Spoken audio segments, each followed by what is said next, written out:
Welcome to Strategic Thinkers. Today I'm very glad to meet again a friend but most importantly somebody I think is a role model for myself and for many other executives and leaders across.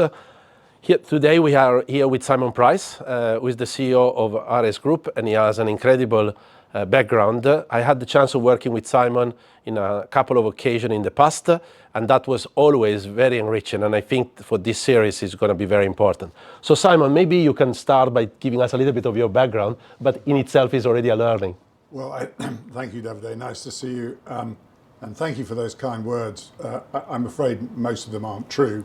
I'm just lucky to have been in the right place in the right time, and in businesses and with good people that were keen to drive change by delivering exceptional outcomes for all of their stakeholders, and that's really what I've built my executive career on. My background is I'm actually a finance guy by training. I'm a chartered accountant in the UK. I was an investment banker for 11 years in the UK and in the US, and then I went into industry initially as a finance person and then moved out of finance into general management probably 25 years ago now. And I've been fortunate enough to move around in my career to identify opportunities to drive change and to deliver great outcomes for shareholders, and a lot of it is all built around strategic thinking. Great. So we decided and we agreed with Simon that today we're going to talk about a situation where he took really an organization on their strategic journey from end to end. So which is the organization, or you don't need necessarily to say the name, but what kind of industry and what kind of context were you facing when you took over, and in what role did you took over? Well, I'm happy to share the name of the organisation and to take you through the journey because it's relatively public, although a little bit dated now in the journey that we were on. Back in 2007, in fact June 2007, I remember it well because it was just before the financial crisis. I left the company I was in, GKN, to head up an old traditional style conglomerate. It was a UK listed company that had, when I joined it, 6 different businesses, different operating models, different markets, different products, different ways to go to market, different customers, different suppliers, yada, yada, yada. So very much a traditional old style financial conglomerate.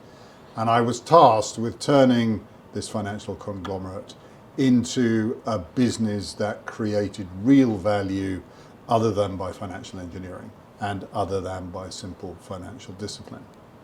The business was principally an aviation services and manufacturing business conglomerate, but it also had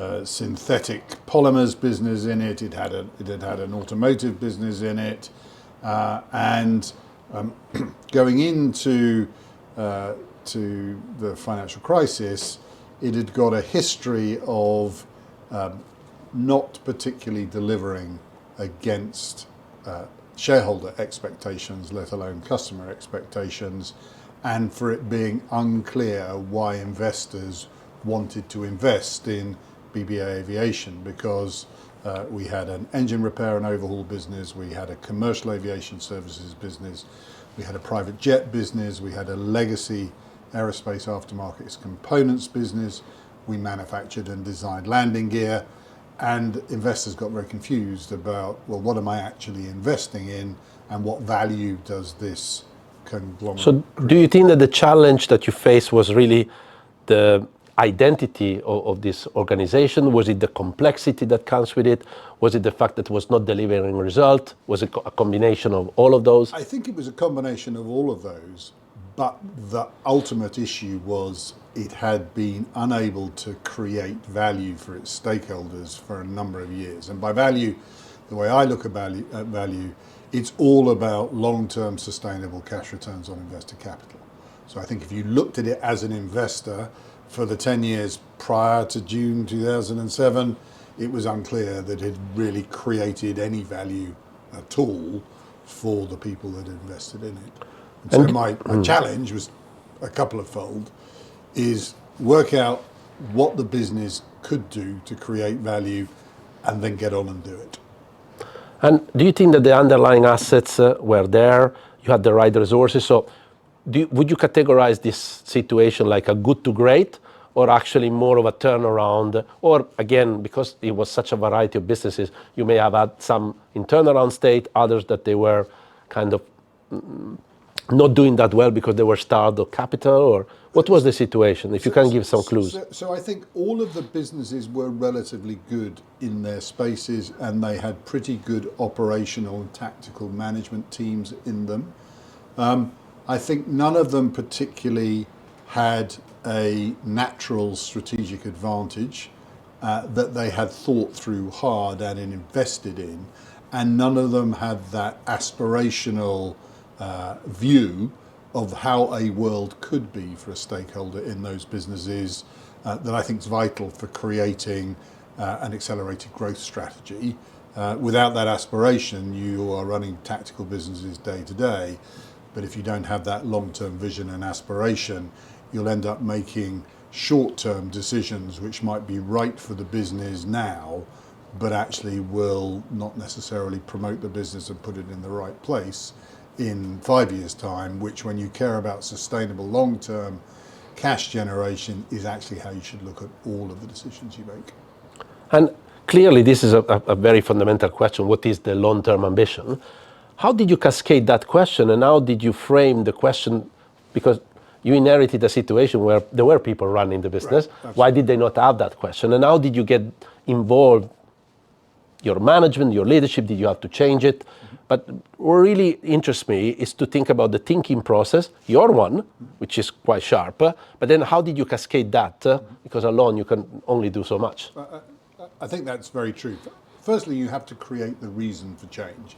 So one of the first things I did when I arrived at BBA is to go into each of the businesses and understand what management were trying to do and why.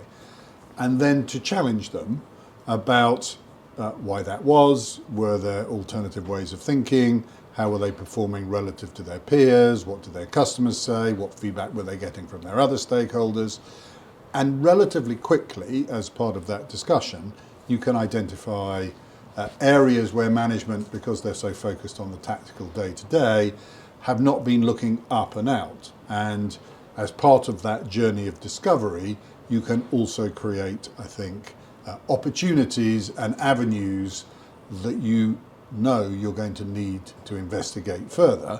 And because management had been involved in that process of discovery and then listening to the challenges that you throw into the discussion, they become part of working out how to solve for the challenges that you've created.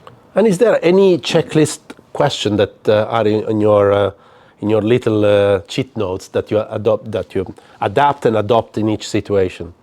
I think clearly I'm not going to share those with you without a very large fee, and I'd love to suggest that there's just a standard list of questions that you can ask. I found that that's not the case. I think you just have to have an inquisitive mind. And as long as you're coming at it from a long-term value creation perspective, like the only thing, why do businesses exist? They only exist to create really good long-term value for all of their stakeholders. And I don't just mean their shareholders here, because a shareholder really receives the outcome of all the efforts that a business goes through to satisfy its customers and its suppliers and its employees and the communities in which it works. And a business creates value for all of those stakeholder groups, and sort of the shareholders benefit from that, because without creating value for all of those stakeholders, you actually don't have a sustainable business. So I think back to your original question, the main thing is have an open and inquisitive mind and be appropriately challenging. I've always approached every business in a way that I believe Lord Hanson once did. In that Lord Hanson said, it doesn't really matter what the business was. I believe I can always run that business. It can always be run better. And so if you as a businessman have a business, you've just got to work out how to run it better, how to accelerate the strategic advantage you have, how to create that gap between you and your competitors, how to upsell to your customers, how to create more value for your suppliers, how to build the moat around your castle bigger. And that's the approach I've always taken. And to get satisfactory answer, knowing how inquisitive you are, how many people did you involve? Was it only with the management and you were take what they told you at face value? Are you the type of person that then goes on the shop floor, whatever that is, talks to customers? Well, how do you cross-check and how do you know that people are not having a run at you? I suppose you have to start with listening and trust, but it also goes.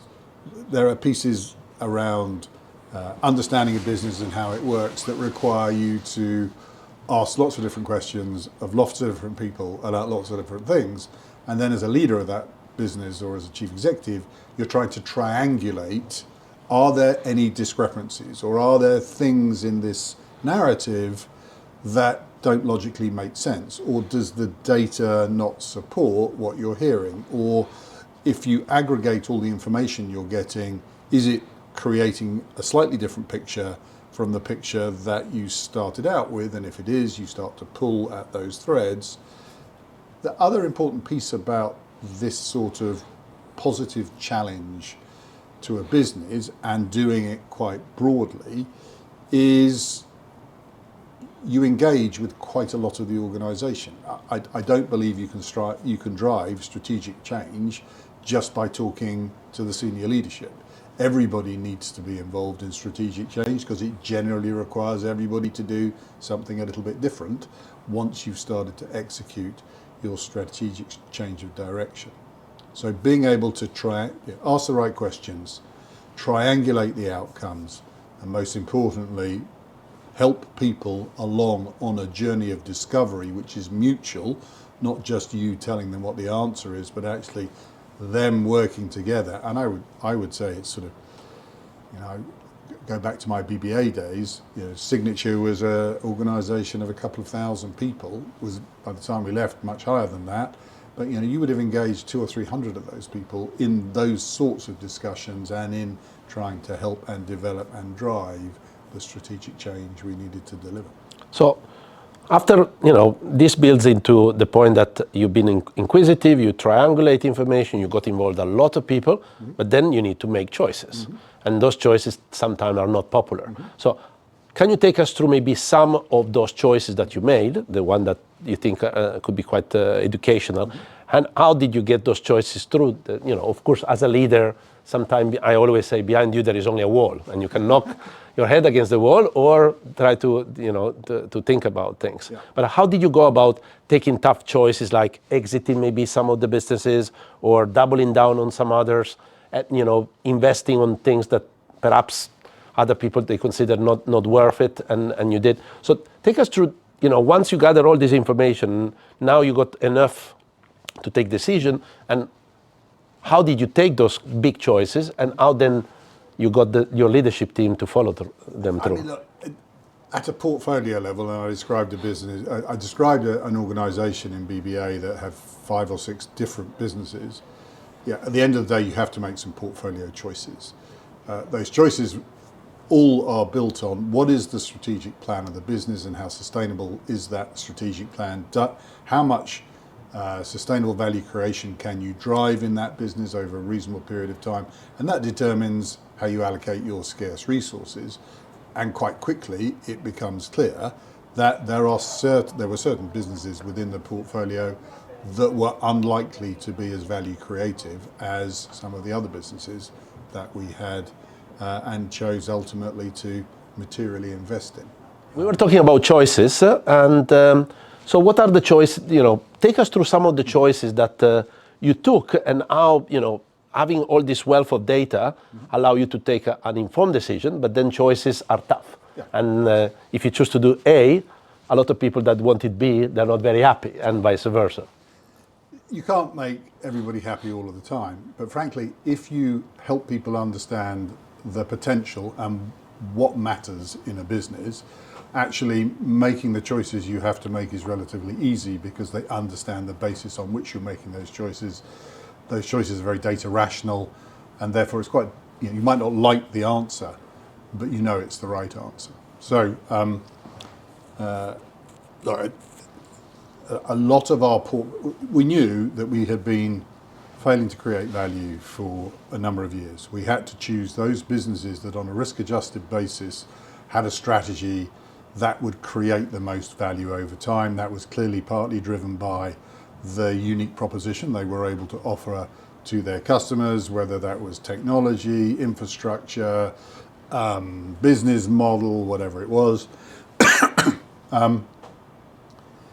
And we were also, frankly, helped a little bit in our decision-making process by the financial crisis. So a big piece of the BBA Aviation group was Signature Aviation. It's a private aviation handling business, and bankers flew around a lot on private jets in America. When the financial crisis hit, there were a lot less bankers with a lot less money who the market was very worried about were unlikely to fly around in private jets anymore.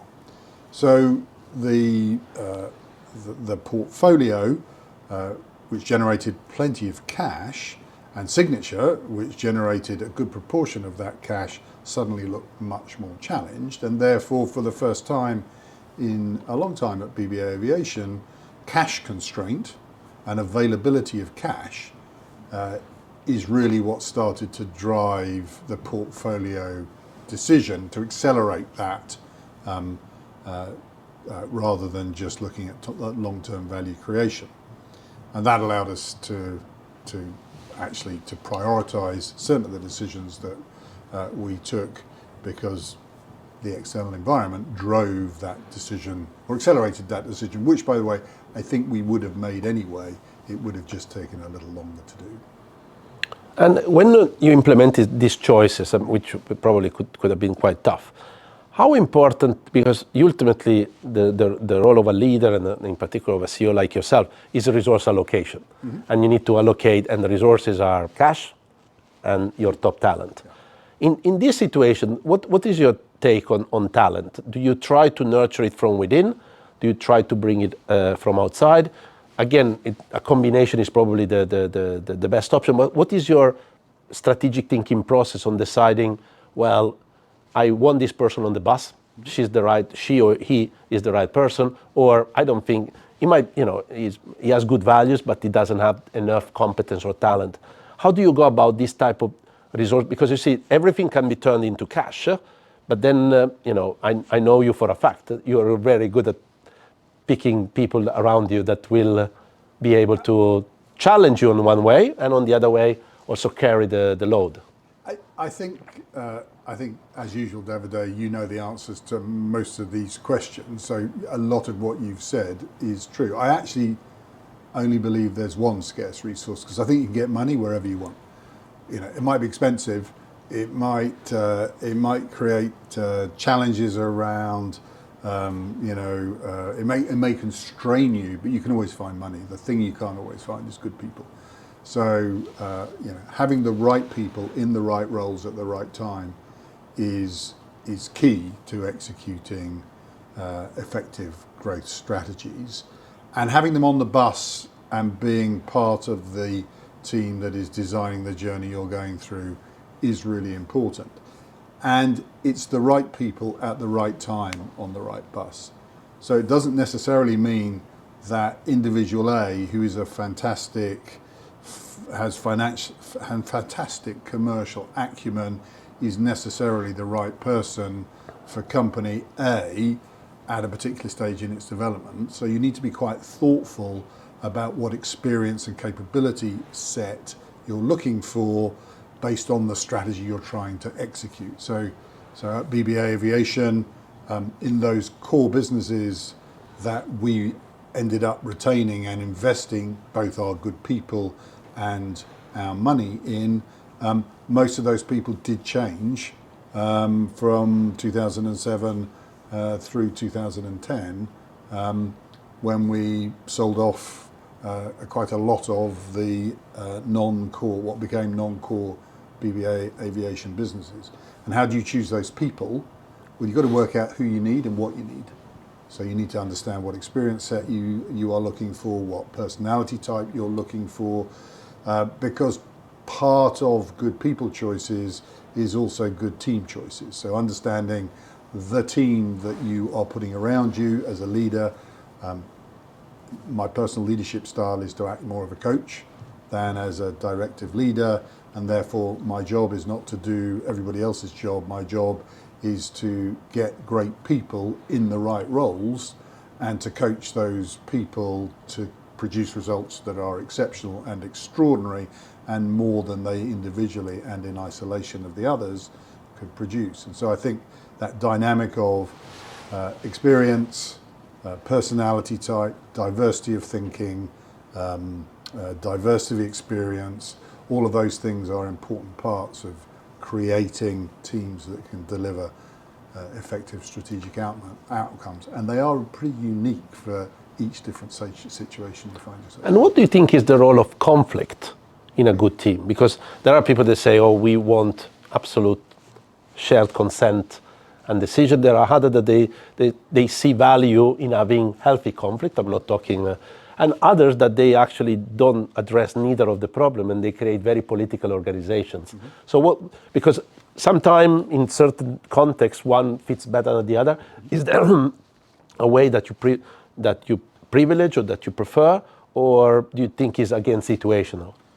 I think it's rare to find organizations that can progress without some form of positive conflict, because change is naturally associated with conflict one way or the other, whether it's a conflict within the team or a conflict within different stakeholder requirements within the company, or a conflict between different companies in a group, in a fight for resource. There's always conflict there. And I actually think managed correctly and positively in a team, teams perform best when there is natural challenge within the team. Challenge, conflict. I prefer to call it challenge. And that approach to, is this right? Am I doing this? How can I do this better? This whole, something that I learned in the automotive tier one distribution, automotive tier one manufacturing industry, is this requirement to think about every day, how can I do my job just a little bit better to benefit the stakeholders that I am trying to benefit. That breeds a mindset of challenge, and positive challenge in a team I think is very useful. Negative challenge is destructive, and it can actually disrupt materially team behaviours, and one of the roles as a leader is to make sure the challenge within the team is positive, not negative. And is there something in your playbook to create that challenge? Because people, there are people that are naturally inclined to challenge things. There are others that they like to rest and be comfortable. Yeah. How do you create situation of making people comfortable in being uncomfortable? I think that's probably not a question well asked of me. It's probably better asked of the people that I have worked with. But I think most people will tell you that I am naturally a challenging individual because I'm inquisitive. I like to get to the bottom of things. I have a view in my mind of how a business is working and why it's working, and then when something conflicts with that view because I see something that clashes with what I think I should see, my natural instinct is to dive into it and ask questions about why it is, almost to resolve that disconnect that I see in my head, but also to challenge my colleagues to see if they have thought about these things or if they are seeing the same problems that I'm seeing. But also, I think you have to be yourself. A lot of people have spent time saying, well, how do you become a great strategic thing? How do you become a great strategic leader? I think you start by being yourself. You can moderate certain aspects of your natural character to make you less intrusive, less difficult, but you need to start being yourself. So I, as an inquisitive individual, I think have a reputation of being sometimes challenging but honest. They're working with the best interests of the team at heart, having a common and very clear set of values within which I challenge, And I think you have to be open with people that that's the environment you want. And as long as there's no emotion in it, as long as it's always done from the right place, as long as it's within those clear value guidelines that you share, I think that challenge has been well received by most of the people that have worked with. I've been fortunate enough to work with in the past, and who've gone on to do great things after we've moved on. And I know for a fact that a lot of people that work with you end up being CEOs elsewhere. So you're definitely a good coach. So now maybe the last couple of questions. So strategy is great when you're taking a company like Signature from good to great. But then, of course, by the very notion of a market, if you become the leader in a market, people will try to copy you. And how do you make a company that is doing well to stay at doing well? Because doing well is always relative to others. And as soon as the other get better, you're not doing as well. And how do you avoid complacency? Of course, questioning is one thing, but also you will have almost an inbuilt immunity to change, because if people say, we are doing well, we are doing great, and how do you avoid that? And how can you instill that growth mindset that you mentioned a number of times? I think Signature is a good example of that, because when I arrived at BBA and prior to the financial crisis, Signature was fine. It was the largest network of fixed-based operations in the world, but it was, as you described, it was doing a good job, not a great job. The financial crisis allowed me to instill a level of urgency and a level of ambition into our Signature business that perhaps hadn't been there before. And I do think one of the roles of leaders is to ensure that organisations don't remain comfortable, because I think comfortable organisations tend to go backwards. Particularly in today's world, there are all sorts of different ways of coming to market, doing business, disruptive business models that will challenge every sleeping but solid, good company. And with Signature, what it made us realise is that whilst we had a pretty good moat and we were a structurally advantaged player in the space that we played in, there was much more we could do to create value for both our customers and for the airports that we operated on, by being much more standardised across the network in how we managed and handled private jets and the customers within them, how we looked at not just managing individual FBOs as P&L centres, but sitting back from the, and we had about 60 FBOs, well, a little less than, maybe about 40 FBOs when I first arrived, stopping looking at them at individual P&L centres by recognising that the people we served flew around them, and therefore actually not only do they expect a standard service, we could start to look at our FBOs as a network of operations, where our job was to provide the best service to customers in each of our locations, but on a global basis to do it in the cheapest possible way for us. And we recognised that that meant we had to renegotiate some lease terms with the airports that we operated FBOs on. It also made us realise the real opportunity for scale.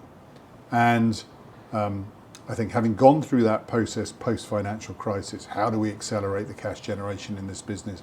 How can we do a better job for our customers? How can we drive more share rather than just sit there and be reactive? Whilst there were 4,000 odd paved airports in America and goodness knows how many in the rest of the world, we still only had FBOs on 40 of them. How do you get it to critical mass where actually you can run it as a network, you can drive value creation, you can use premium pricing at sole source locations to drive marginal business at compete locations? It became pretty clear that by 2010, 2011, actually there were three big players in that space, of which Signature was the biggest, and there probably should only be two, because the value creation opportunity from two versus three was significant. And it's not about creating a duopoly, it's actually about, if you had the network of the right fixed-based operations in the right locations with the right customers and the right buying power and the right common service, you could actually change the nature of that industry. Recognizing that, getting the right people on board, actually sharing some of this thought process with the board, the people that I was ultimately reporting. So you just didn't do it down, you did it up as well. Up too, because at the end of the day, what I ultimately asked the board to do was to double the amount of equity that we issued. So go to the market. At the time, I think we went to the market, we had a market cap of about $2 billion, and we wanted to raise another $2 billion. So the same again, because we decided we wanted to be the consolidator. We wanted to create 3 to 2. We've been talking around the board table about that for 2 or 3 years, and in my own team 4 or 5 years. And we were getting ourselves comfortable about the value creation that the combinations would create. We were getting ourselves comfortable about the risks that we would be taking on and how we would manage those risks. And we got to a point where we were comfortable that at a particular price, we felt the value creation opportunity more than reflected the risk-adjusted challenge we would be taking on with the combination. And the board were on side, the management team were on side, the business were on side. All we then had to do is to beat the other competitor to win the auction for Landmark, which is ultimately tactically what we did. I think we were helped by good planning, we were helped by good tactics, we were helped by understanding the true value that the combination could create, and therefore be prepared to pay a little bit more away to the seller than the other competitors were. And frankly, also by knowing our competitors and knowing where their strengths and weaknesses were, and being able to adapt our campaign to acquire Landmark in a way that gave us best advantage. This is a fantastic story, and I thank you for sharing it. Now, maybe the last very question is, what would you boil down, if you to the audience of this podcast, and which are MBA students, other executives, what would you boil down as skill to become a good strategic thinker? What would be the 2 or 3 things you would recommend people to work? I believe that your skills, of course, they come from your DNA, but they've been honed and honed over the years through drilling. And what would you tell people in an era where AI is doing all the thinking for us? What would you just say that are the important skills that they need to nurture, and mindset? I think both skill, mindset, often similar things. I think the first is to be inquisitive and to positively challenge, and those two are related. So really understand what a business is doing, what is its true competitive advantage, and test that. Go through, there's a very simple root cause analysis technique for problem solving that I've adopted throughout my life. You just ask why 5 times. It's a really simple way of getting to what's the root cause of the challenge, the issue, the problem you're trying to solve for. Have that 5 why mindset. Because I think if you peel back the onions, it's only when you peel back the layers of the onion that you get to what is the true essence of a business.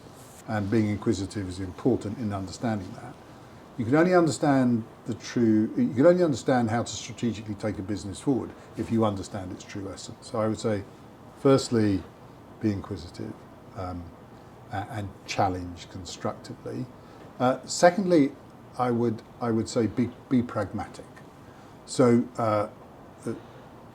Davide, please don't take this the wrong way. You are a fantastic strategic thinker. You've worked in strategic consultancies. You own your own strategic consultancy. Strategic consultants are fantastic theorists, and they will spend a lot of time getting data and looking at theoretically how the market works and how competitors will respond and how customers will price. There is an overlay to strategic thinking, which is the practical ability to implement a strategy. Strategies get implemented by people. People are pragmatic. So don't try and implement a strategy that is 100% perfect, that is presented to you by McKinsey. And for my McKinsey friends, it's not that McKinsey doesn't do great strategic planning work, it does, but McKinsey rarely implements strategy. Businesses implement strategy. Be pragmatic about the strategy you're trying to implement, and recognize that Mike Tyson was true. A strategy is great until you get punched on the nose, because strategic thinkers often forget that the markets evolve around them, and they evolve increasingly rapidly today. So I would be, 2 would be pragmatic, and 3, and probably most importantly, for strategic thinkers, you've got to be a natural risk taker, because the mere definition of driving a growth strategy requires you to do something a bit different. It requires you to be, to invest in something that you haven't invested in before. It requires you to change your ways of working to satisfy a bit of customer need. That is all risk. I think people who are risk averse probably should go and run water companies. But real strategic thinkers, I think people who are really good at creating value for all of their stakeholders, they are managed risk takers. So don't believe that everything's going to be perfect. No strategic plan will survive the first punch on the nose from Mike Tyson. But recognize, having done some analysis of what might change, what could go wrong, recognize that you're taking risk, but manage risk. And I think those are the 3 things that I think are really important for strategic thinkers who can then effect that strategy. Thank you, Simon. As usual, very enlightening and very insightful. So we'll wrap up all this into a nice article as well as the podcast. So thank you very much for your time.